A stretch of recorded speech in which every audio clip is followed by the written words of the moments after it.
That's what I'll say. That I'll say. Flip it out. Flip it in. Well, welcome back. We are chatting about varsity rugby that happened in 2022. It's a varsity rugby wrap.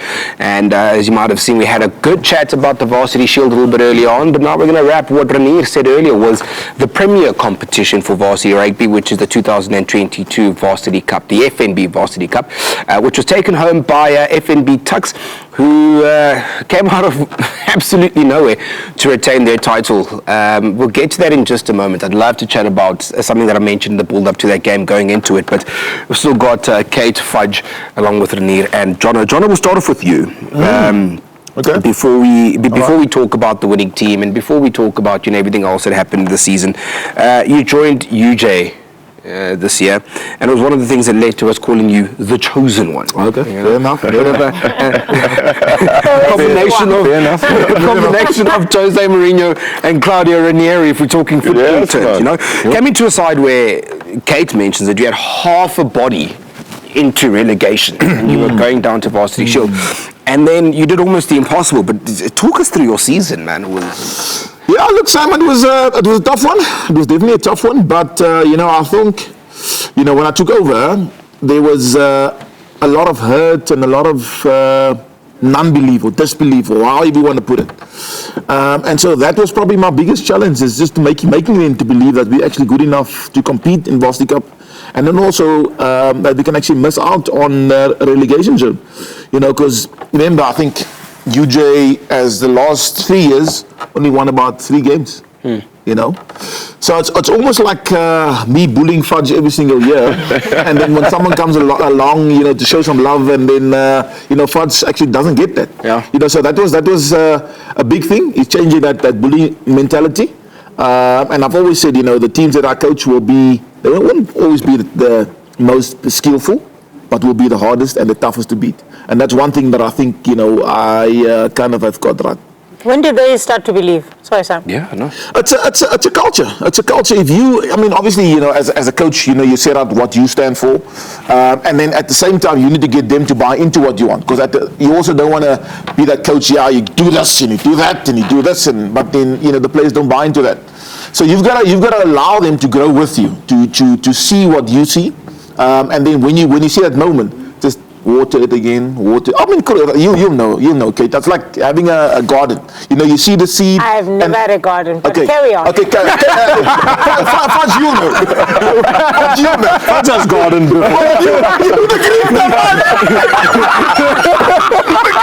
Fudge is trying to put the plant away and move into a coaching career, but Fudge, from a player's perspective. Hang on. Please. From a player's perspective, Jonathan Mokuena comes in, and you're going, Mr. Hotshot, the chosen one. What does he know? What do you know? How on earth do you plan on changing our season? They molded him nicely at the Creek course. I remember actually playing against you. He won't say he was bullying you.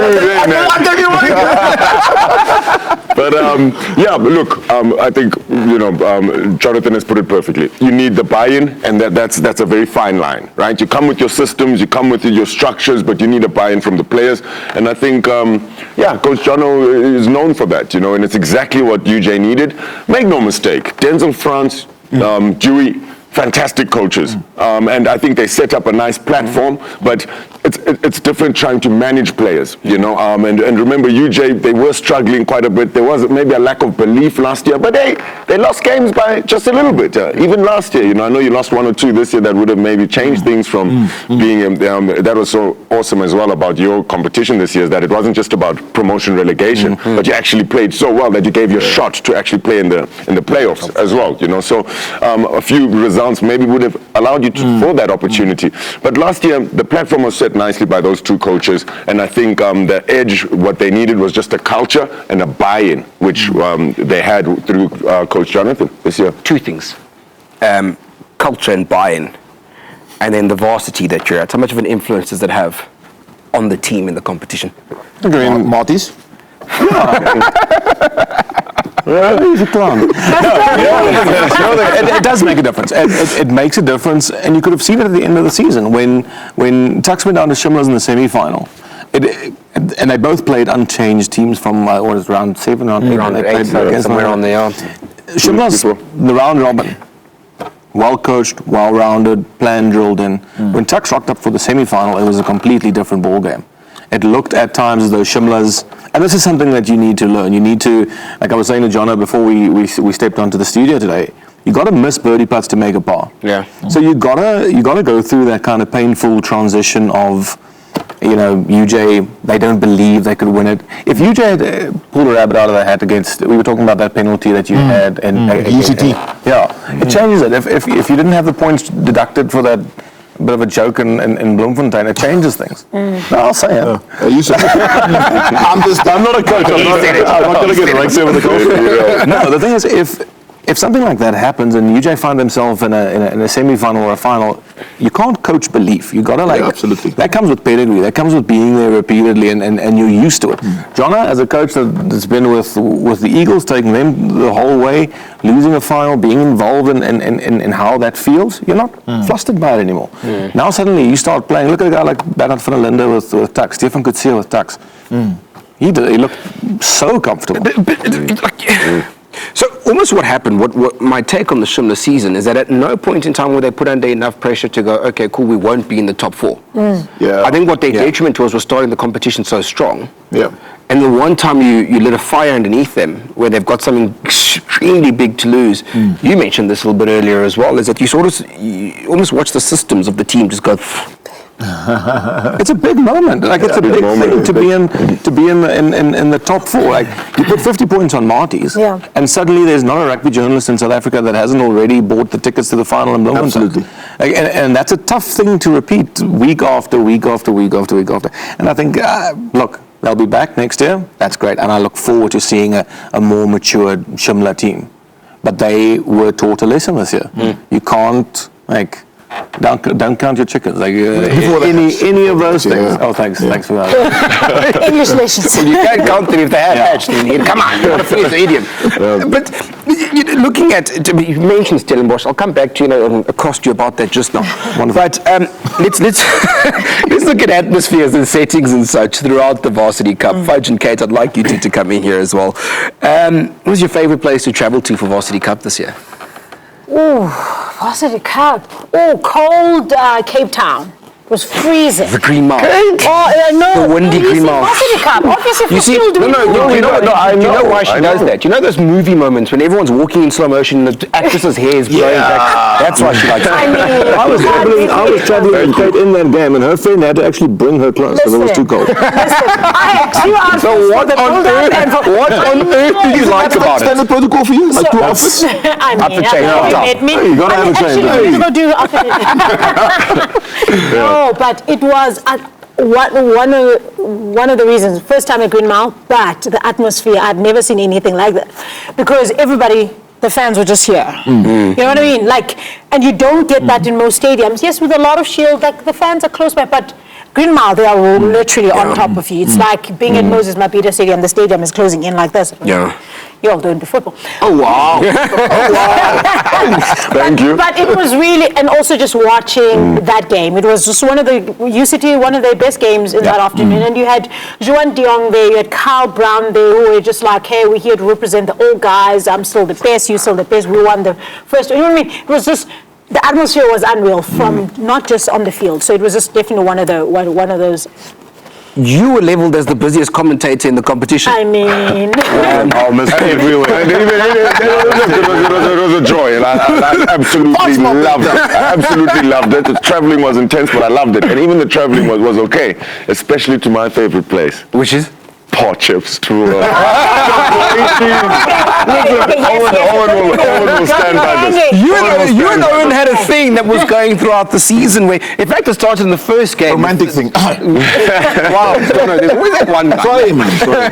There was a thing that you guys started, which was, I think it was the first round, the first home game that the Eagles played, and across on the far side of the field, The boykies. the boykies, Yeah. the Korshuismanne, Yeah. who were there to watch the game, and you know these guys play like res league rugby, but they're here and they're going, hang on, boys, the Eagles are here today, and so are the boy cheese. Yeah, look, Owen Kumade, well, it's his IP, it's his intellectual property. He hunted it, he coined it. He coined the phrase, and it was incredible there. The weather wasn't always easy, but the fans just came out and they supported their boy cheese. It was thundering and lightning at times it was raining.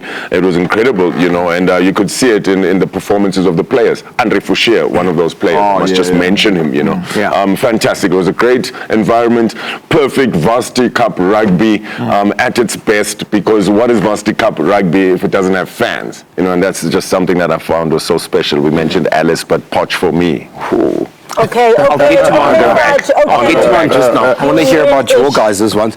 I don't know if I can ask you, Jono, without putting in a spot. Let's save your job, now. You don't have to answer this question. Let's do that. Put it we're going to pass this to John. No, look, we'd come through working comms with COVID, and you had a lot of closed stadiums. And the first time I went to a stadium with fans again was for Varsity Cup this year, and it was also Poch. And like you were saying, the Poch is on the far side. That kid was drinking from a Buddy Coke for 80 minutes. And every time they showed it was fuller and it was lighter. By the end, it looked like he was drinking diesel. So being back into a stadium with full with fans again, I mean, you can. 2,000 people in Potchefstroom is manageable, and it looks like a vibe, and it was just good to see fans back again. I mean, we love traveling wherever we can go, and it's special for different reasons. Bloemfontein has its own thing, Potch has its own. Stellenbosch obviously is a special place to go to as well. But anywhere where the fans are like that just made it sort of special. But Renier, also, I think for me, the fact that, Potch, they've got always an extra special, man. Yeah. Like when I coached there, they had the helicopter coming, and then they had the... It was a cannon. It was made my soul leave my body. Came again? There's a cannon that almost made my soul leave my body. So Potch has got these weird ways of spicing things up, which is Varsity Cup. Yeah. And we want to see that, which is it's really good. It's really good. John, sorry, Sam. They are extra. They even got an extra mascot. Their eagle's got a baby eagle. Hey, man, things are happening in the first game when the eagle was dropped off in a helicopter. We're in for something. Come on. Yeah. My favorite place is a place that I coined in the final as a fortress, something as tightly closed as a Presidential Emergency Operations Center, which is in Stellenbosch. That's why we didn't ask you. You don't need. No. I don't know if you've noticed how things are going. I asked the question, okay. so I took it upon myself to ask myself. But the reason why I brought it up, and the reason why I mentioned the word fortress, I think before that final, Marties had only conceded 6 out of almost 90 games. In the Varsity Cup that they played in Stellenbosch. DC. Until the final, which then became 7. Somebody help me. Maybe, what on earth is in Pretoria's water? Kryptonite, especially for Marties. 5 finals, 1-4. Come on, that's incredible. It's an incredible record. It's an incredible camaraderie and battle they have between the two sides. And for Tuks, they last did it in 2013. Vader was in that side as well. 2013. So they know how to win down there. It's always a huge game. It was again. I mean, it went right down to the wire. It always ends in dramatic fashion or in. It was in dramatic fashion. First of all, a gentleman running 60 meters and then throwing I'm not going to call it a forward. No. You answer. Was it forward? Was it forward? Was it a forward pass? Can we call Egon just to find out catching the ball in momentum moment. Massive momentum. Right. Panel discussion. I love this. Was it a forward pass or not? Go. Renier, are you a scientist? I'm not a scientist. This is very much. Are you a scientist? Forward or not? Science teacher would be upset with me if I said that they didn't have some sort of momentum of something to look at, right? With the angles. Great answer. Is it forward, yes or no? For me, in that moment... Forward, yes or no? No. No, it's not forward. It's not forward. You are lying to know it's forward. You know there's church on Sunday. It's not forward. God will forgive me. You see what he's done? You see what Fudge has done is he's protected any potential call for a coaching position that might come out of it. Yeah, fair enough. That's smart. Well, look, let me ask you this. Should that game, should the season, and should that last stanza of play be determined by the last piece when Stefan Coetzee has bounced some of the best players in that Stellenbosch. Here's my argument. Is the referee not supposed to live on the margin and make the call? I'm going to pause you now. Pause. Okay. So here's my argument. If that had happened in the first minute, would you have called it? Probably yes. So why not? Why not be the same brave TMO in the last minute? So why didn't you do it then, John? I'm not a coach. Fudge Because in the first minute, I promise you, he would have called it. That's Great point. You know, but I think even referees, that's why we don't have robots running around. They're also allowed to get tired. Give me a second and do me a favor. Because while this two-man debate is going, someone next to me has just sunken very deep into his chair. And I think you're the reason why we're all even talking about this. I've travelled with Fudge long enough to know that after every match, Fudge wants to have like this existential conversation about a decision. And we always come down to the same point. Like, are we watching a product? Are we want the drama. You couldn't script it that well. You couldn't script it as Tuks. Yeah, for sure. They had a hot and cold season. They weren't that good. They go down to Stellenbosch. It comes down to 79 minutes of rugby. Then there's a TMO call coming. That's 50-50. It's like Verstappen and Hamilton. At the end of the day, it doesn't really matter who won it. Yeah, it's great that Tuks won it. Wonderful. Yeah. Going down to the DC and winning a game is great. But I'll tell you this much. Next year, there's a couple of kids in Stellenbosch that cannot wait to come to Pretoria. And they are going to bring a lot of noise with them. That's good. That I do like. That's good for the competition. Was that a little... What does that kind of rivalry do for a competition like this? Oh, amazing. Because every season now everybody's like, okay, I remember who beat me. I remember who didn't get past. I remember it was difficult at UJ. I remember it was slightly easier at Wits, because that's another rivalry that's going on in Joburg that is like something for this competition to look out for. It's growing, getting bigger every season. But Tuks Marties ultimately will always be. I mean, we're hoping there'll be other people who actually step up to the plate and say, we are creating our own rivalry in this competition, but that would, you just, like you said, you can't script that. And that's exactly what you need in this competition. Those games where you're like, yeah, maybe we got screwed over here. We could have won that. Right. That's the TV word. If Gift Lamini has another go at Stefan Coetzee, I promise you, he will not miss. That much I can promise you. Mr. Miller as well. And Simon Miller as well. If they have another shot, they won't miss. I think about it and I go, yeah, maybe it was a forward pass, maybe it wasn't. But why do we have to let that entire moment or that entire game bank on that moment where Marties are sitting with a situation where you've got one player who barely gained a yard throughout the entire game. All of a sudden, in the last minute of the game, he's run 70 meters. We can't really necessarily go blame the decision. But that's rugby. That's unfortunate. It's rugby. But I think just even bigger than that, again comes back to the call. Coaches get fired and hired and fired in terms of whether they're getting the results or not. Or not. So those kind of moments in the game actually really has a massive effect. Yes, Norman's not going to get fired. I mean, but it could have happened. He could have been under pressure, said, listen, we need a new coach, we need someone who actually is going to pull through the competition rather than getting into the final and just being okay.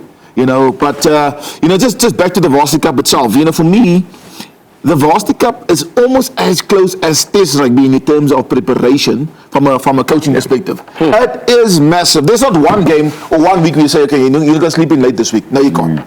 Your analysis, you need to manage the players, you need to manage your management, you need to manage the media, and it's just really intense. It's really, really good. But for any coach, Fudge, on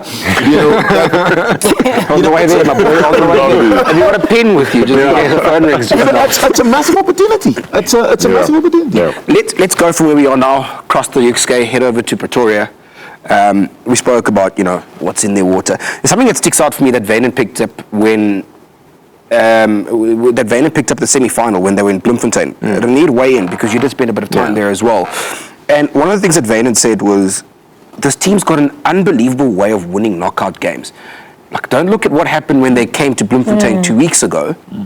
They just have a knack of winning knockout games. They had the perfect dress rehearsal against you guys. A game that was technically a quarterfinal. A game that could have gone either way. You forced them to front up defensively. You tested their structures well. And it was a game that next year you can come out on top, you know? Hoping. It's one of those, no, hoping, but I mean, it's one of those things where putting yourself in a position where you have to beat Tuks is not something you want to do. Yeah. So they went to Joburg, played, I think, a very solid structure, played well, played within their limits, and then went down to Bloemfontein. And I mean, it was that game against UJ, the semi-final and the final, in my mind, was a Bernard van der Linde show. Like, he couldn't do anything wrong. The fact that he can kick off both feet made things so easy. Yeah. Stefan Smit on the side of the scrum, unsung hero, like Andre Forsier in Fudge. He's Absolutely. He's such a good ball carrier, and the way he reads the game makes it so easier for players around him to read it. So it was I think Van der Linde was amazing, Smit was good, Kutsia was good at the back, and they had a good balance, and they had a guy like Link to kind of pull it all together in the 12 jersey. Daniels, And I mean, where was he at school again? I forget. You had to go there. You had to do it. Stefan Smit at school. Boys, can we get him off the show? I'm just not enjoying the show now. Please, Boys, my John. What's your mom with that? Have a go. Have a go. I'm done. Fudge, how quickly can you move to separate that? Because I'm not getting in between the two of them. I'm known for speed. I'm known for speed. I want to know. I mean, I think Bernard van der Linde was great. Kutsia was good, whatever. Who stood out for you in the tournament from Tuks? Stefan Smit, mate, in that final. And a big shout out goes to Nico Lees. Remember, they won it. He's kept his structures. Stefan Smit played a big part as well in last year's final. In the past 2-3 years, most capped player at Tuks throughout the season. And try saving tackle and then that skip pass. It takes someone who knows the structures, who knows that it's on with the plus and it's not going to go to the man who was supposed to take it. And although Stamper drew the man nicely in there, goes out wide, skip pass out wide, good hands, and Mokuena scores in the corner. You know, that was a Stefan Smit skip pass and that try-saving tackle. Come on, mate. Any any flank or anyone cross-covering to make that tackle is going for the legs to try and get them out. What does he do? Goes for the arms as well to make sure that not only if he loses the battle for the touchline, he's going to knock it on. You know, so. He was, for me, standout, and I think for me was one of the players who, of course, Stefan could say as well, but who really put up his hand with Van der Linde, who's astonishing throughout those games, who actually won the game for them. Kate, a stand-up moment from you? Or even a player? Standout player. I mean, I think Fudge will probably back me on this one. But for me, it was not a flashy play. It was not somebody who won most men of the matches, but he did what he needed to do. And that, for me, I think is probably one of the unsung heroes of the tournament, Lincoln Daniels. I think for me, it was he knew how to get the best out of Tuks. As Renier said, they had to go play a quarter-final away at UJ, semi-final away, and then to go beat Marty's away from home in the final. And I feel like, for me, that comes down to his leadership. And it's crazy not to be a flashy player playing in the position that he plays, you know what I mean? But he just carries on about his work and he does what he does. And he's been one of those players where I could hear in the games that I've played, that I've done, or that were Tuks is playing, where you could hear the commentators arguing who's going to be the man of the match. His name come up there a few times. I mean, he didn't win most men of the matches, you know, like as your Smith and your Stefan Kutsia, as Fudge mentioned. But for me, I really think he was one of the standout players in this competition. Our coach team, just by the way. Sorry? Our coach team, just by the way, just putting us. You did what? You mentioned You claiming credit. Midas touch. Bring it out. 2018, he was the outside in the final at Darling Stadium, he was the outside centre for the Eagles. My first interview, we're doing varsity cup build-up with Zeuner, and I was talking, we just saw Lincoln Daniels. Like, I coached him when he was like, That's how good a player he is. He's one of those players who claim him. You claim him when he's out there. You claim him. But also, I think what really made him special is the fact that this was his first season with Tuks. That team was already established. There was a lot of players already knew who they were, and he came on there and he was their leader. I don't think that's an easy task to be and he did that so well. And I do think that, for me, he deservedly is the champion of the season. Time is of the essence. I'm going to ask you to do what we did with the Varsity Shield competition. You've got 5 seconds. You're more than welcome to say UJ. I would actually be surprised if you decided not to give a prediction. Chocolates, Jonah. Now's the time to back up. Okay, so you got 5 seconds to pick the winner for next year's competition. 1, 2. Jonah, we'll start off with you. Am I actually going to get a prediction from you this time? You will. Okay, 3, 4, 5. Jonah. Kate Nokwe. There you go. I'm putting it out there. She's still going to get married to us. She's going to get married Jonah's twice. players are sitting at home going, come on, on, coach. It's allowed. I can have 2 husbands. I'll take them. You see what I'm saying? I'll You take see what I'm them. John, how big is your Applications squad? are On the open. back of what Renier just said, how big is your squad at UJ? Well, at the moment, about 30, 32. There's about 32 to 35 players, including the ones you're going to get next year who just went, coach. But what's more important, their happiness or Kate's marriage? I mean- future. Renier's winning varsity cup next year. Kate's future is more important. I'd love for 3 players, for Mthunzi, Ndimande and Litankula, if Shimlas can go the distance next year. But just to carry on from what Renier says, I think Shimla stand a good chance. Remember, Sway's stack attack didn't really work in the semis this year, but they've got a good coaching squad, and with the season behind them, I think they'll be even more dangerous next year with a little bit of that experience in the semi as well. So Shimla's for sure, but I must say, UJ for me, UJ or Wits, watch out for those guys. Wits have lost a few senior players, so it'll be more difficult for them, but UJ is actually holding on to quite a few of their players. Did you two have a conversation before the show? UJ. Fudge, do you want a job? Fudge, do you want a job? Did you two have a conversation before the show? Let's just in biggest signing of UJ varsity You cup. see how I just picked Shimlas and Wits in there nicely. You saw that. Kate, You've got a job. I am going to go with what Reno said. I would love for Litankula to win a trophy. So I am going to say Shimlas is going to win it, but UJ win the final. They'll beat UJ in the final. I would love a Joburg team in the I'll organize a husband for you. that. You've got a job, you've got a husband. I'm just saying. I mean, you cost children, not because But that being said, it is also when we get to the point where we give a name and call it today. Varsity Cup will be back again 2023, probably even bigger. Renier was saying a little bit earlier, bigger than what it was this year. It was an absolutely fantastic season, phenomenal. Again, you could not have scripted the way that it ended. But what it does, it leaves you in a cliffhanger for what is going to be the next season, which is next year. From us, it is goodbye and good night. cheers.